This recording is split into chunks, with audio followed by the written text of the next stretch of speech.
Every season, 3 clubs are relegated from the Premier League. That's nothing new. But over the past decades, something has quietly changed, and it's made me wonder whether clubs sitting in 20th position halfway through a season were already fighting a battle they couldn't win. Welcome to the Football Quant. I created this channel to share interesting projects and explore complex ideas within the world of football/soccer from a more analytical point of view, covering players, clubs, leagues, and nations from all around the world. If this type of content interests you, feel free to hit the subscribe button and drop a like if you enjoy. With that said, let's dig in. Have you ever heard of someone describe a football club as a yo-yo club before? In recent years, a few specific clubs have been promoted from the Championship, then immediately relegated from the Premier League the following season. Clubs like Southampton, Burnley, Norwich City, and Sheffield United are a few of those clubs, who, of the last decade, seem to be stuck in this repeated cycle of being too good for the Championship, but crumbling in the Premier League. That gets at part of the issue I want to investigate, but I'll take it one step further. Let's flash back to the 1995-96 Premier League season. Sir Alex Ferguson just won his third title as the manager of Manchester United, in the first 20-club EPL season. On the opposite end of that table sat a club named Bolton Wanderers, one of the earliest examples of a yo-yo club, at least since the inception of the Premier League in 1992.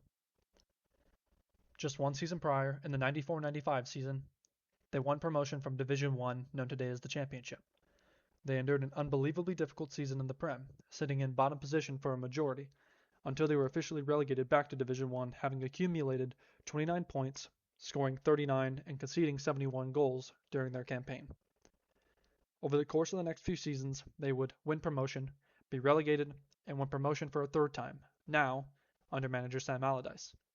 I mentioned Bolton because the 1995-96 season is where we'll start with our analysis. With this project, I wanted to dive into the core issue of why clubs in 20th position at the halfway point appear to have an increasingly difficult time escaping relegation. I hope to find a pattern of choices or a methodology behind what can help struggling clubs in the worst position attain some sort of positive result, and possibly even escape relegation entirely. After briefly researching other relegation analyses, they tended to focus on where clubs finished. I wanted to go deeper and understand what changed after match week 19.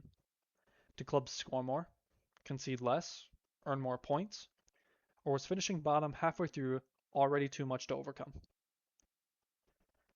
Since the 1995-96 Premier League season, each season has contained 20 clubs, 38 matches per club, and 3 relegation positions, being 18th, 19th, and 20th, providing a structured league continuity needed for a good sample. For the exploration of this topic, I needed to define a true scope for the analysis and set conditions around how it would be performed. Number 1.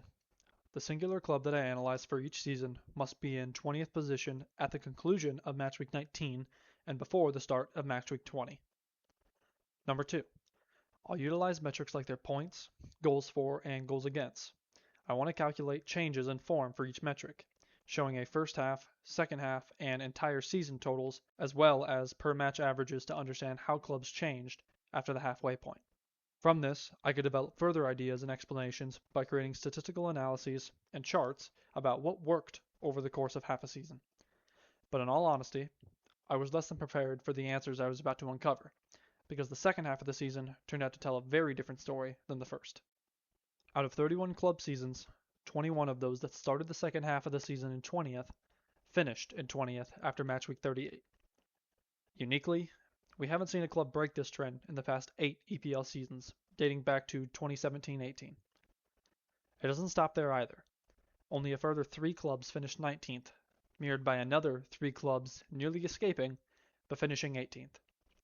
This left me with only 4 clubs out of 31 that started at the bottom and were able to avoid relegation outright. Let's look at who those unique clubs were. In 2004-2005, it was West Bromwich Albion, who finished 17th. Having been promoted the season prior, were the only club who pulled off promotion and survival from 20th position. In 2013-14, Sunderland, who finished 14th, riding off back-to-back seasons of near relegation, but finished runner-up to Manchester City in the EFL Cup under manager Gus Poyet. In the 2014-15 season, Leicester City, who finished 14th, This, just before their legendary 2015-16 Premier League title under manager Claudio Ranieri. And in 2016-17, Swansea City, who finished 15th, having utilized 3 different managers during the season and even besting defending champions Leicester City in matchweek 25. Logically, the first question that came to mind was, what's similar between these 4? At first glance, their matchweek 19 metrics failed to show a defined correlation. Offensively, Leicester, Sunderland, and West Brom had above-average attacks, and Swansea ranked the highest of the survivors at 2nd overall, scoring 1.1 goals per match. Defensively, the 2 high performers were Leicester and Sunderland, ranking 3rd with 1.632 and 5th with 1.684 goals against per match respectively. Inversely, West Brom conceded well above average, and Swansea ranked 3rd worst, conceding 2.316 goals per match. Looking at points gained, Sunderland and Leicester were above average, accruing .737 and .684 points per match respectively. Swansea accrued a modest .632 points per match, and West Brom sat just under the sample average. Finally, considering managerial changes, there wasn't a coherent pattern. Swansea sacked 2, West Brom and Sunderland sacked 1 each, while Leicester didn't change managers at all. So, in total, compared against similar clubs from other seasons, all 4 of our survivors' first half metrics were positive offensively, wildly varying defensively, close to or above average points, and didn't agree on a figure for the number of managers changed. Now, when isolating the second half of the season, matchweeks 20 through 38, West Brom's attack was marginally above average, while Sunderland and Swansea occupied overall ranks 2nd and 5th respectively. Finally, Leicester sat top of all clubs, scoring 1.526 goals per match. In terms of their defensive performances, Sunderland and Swansea were well above average, while West Brom and Leicester occupied 1st and 2nd ranks, conceding 1.263 and 1.053 goals per match. On points, all 4 clubs were within the top 5 overall ranks, gaining between 1.263 to 1.526 points per match. As a cherry on top, none of the clubs decided to change managers in the second half of the season, and maintained a goal difference between -2 to +5, on average breaking even, the type of result you might expect, actually, from a mid-table side. After analyzing the second half, a consistent pattern emerged. In each category of points, goals for, and goals against, the clubs increased their per-match efficiencies, becoming better offensively and defensively by multiple deviations, while reaping the rewards of higher points per match because of it. At this point, it would be easy to conclude that surviving simply required becoming better attacking side, tightening up defensively, and collecting more points because of it. But that's only represented by 4 clubs. To find out whether these improvements were unique or whether almost every club improved in similar ways, I needed to compare them against the remaining 27 club seasons. By reviewing each metric and analyzing the changes between first and second halves of each season, we can identify the total uniqueness of each. For the points per match, 5 of 31 clubs posted lower tallies, 1 of 31 stayed the same, and 25 of 31 made improvements. On the goals for per match, 6 of 31 club seasons posted lower figures. 3 of the 31 were neutral, and 22 of 31 made improvements. For the goals against per match, 11 of 31 clubs performed worse than their first half efficiencies, but 20 of 31 improved on the defensive side of their games. In an overall summation, separating between whether clubs regressed, stagnated, or improved, the figures shake out like this. 22 of 93 results worsened. 4 of 93 results had no change, and the remaining 67 of 93 results showed overall improvements. This completely changed my expectations. It shows that over 70% of the time, clubs increase their nominal production from first half lackluster seasons in these 3 core metrics, with a much larger emphasis on goal scoring and point accrual than in goals conceded. Ironically, 12 of 26 data points that regressed or stagnated came from the last 8 EPL seasons, the same time frame where clubs haven't finished any greater than 20th position.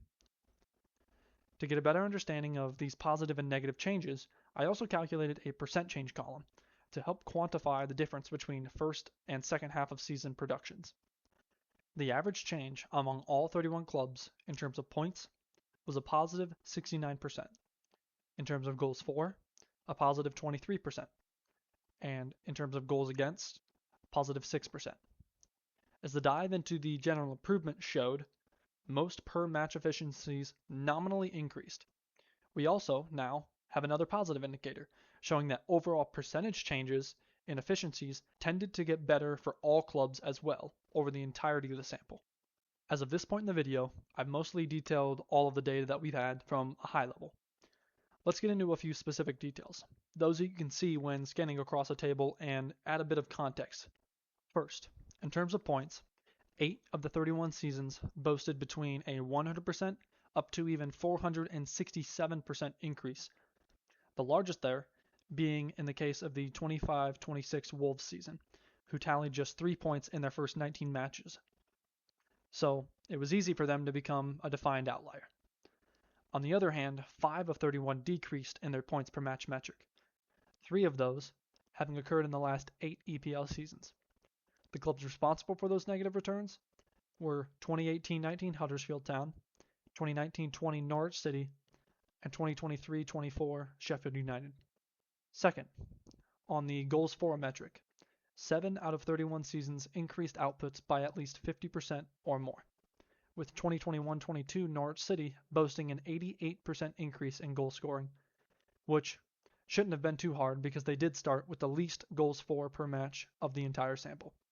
The only club to significantly underperform compared to the first half was, funny enough, 2019-20 Norwich City, decreasing by a significant margin of negative 63% after starting off scoring 1 goal per match. Third, on the goals against metric, 7 of 31 seasons improved by 25% or more, with 5 of those 7 seasons having occurred within the first 10 years of this project's timeline. Out of the 2 remaining, the most recent was last season's 2025-26 Wolves, posting overall defensive statistics like the 2013-14 Sunderland side. Inversely, 6 of 31 clubs decreased their defensive efficiencies by 20% or more, with 3 occurring in the last 4 Premier League seasons. Following the analysis of these breakdowns on a more club-by-club basis, I think you're starting to get the picture of why I hinted at a possible problem within the modern Premier League. Even though the general trends show positive outcomes, most of the negative aspects of our 3 core metrics, especially in the points and goals against, have seen a downturn in the most recent Premier League seasons. To help visualize these trends, I've also put together a few graphs to help analyze the general trends, beyond simply looking at a table. So, let's dive into the trends of the EPL's worst clubs, and see if there really is a change over time. Using the points per match graph as an example, let me walk you through the different colors and markings. Each set of data is highlighted by a different color. Yellow is for the first half, pink for the second half, and blue for the full season. The solid lines with white markers are each season's nominal values between the 3 time frames, whereas the dashed lines are the linear trend for each time frame. I also took time to color a few of the full season markers to indicate key differences. Green is for the 4 survivors we previously detailed, and red are for the negative second half performers. Towards the top of each graph are the linear equations, color-coded to each dashed line. Starting to analyze the points per match graph, the first thing that we'll acknowledge is the overall trends. Each set of data declines in general points per match production over time. The most favorable rate being the data from match weeks 1 through 19, which should relatively be close because of their placement similarities for each club when the data was collected.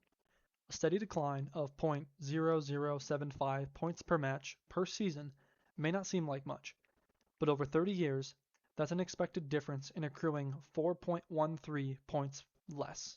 For match weeks 20 through 38, a more stressed picture is displayed, where 0.0134 points per match per season are lost.